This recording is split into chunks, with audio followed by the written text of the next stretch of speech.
Hi there, my name's David Finch. I'm the Curator of Archaeology here at the Manitoba Museum. And today I'm going to show you a little bit what we do behind the scenes to process artifacts and sometimes how we get surprises and we find things that we don't expect to find. And in fact, things that aren't even archaeological. What you're looking at here is part of the Kiddle Collection. And the Criddles were, or they are, a family lived around the Wamanisa area. They came in from England and they kind of created a little, not quite an estate, but it was a little slice of England on the prairies.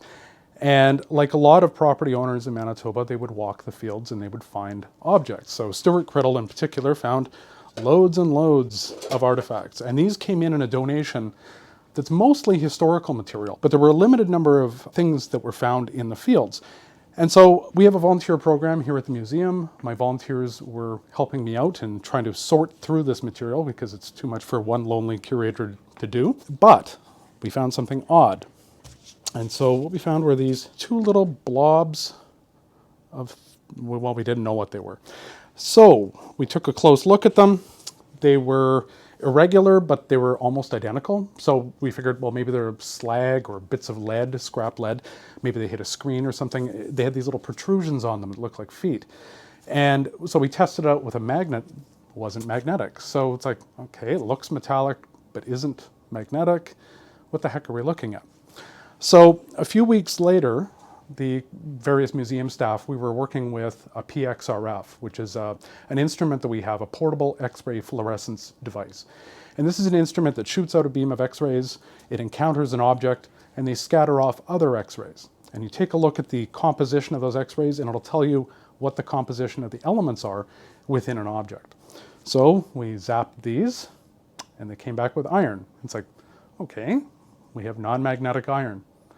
Ah, there's lots of sulfur. It's probably pyrite.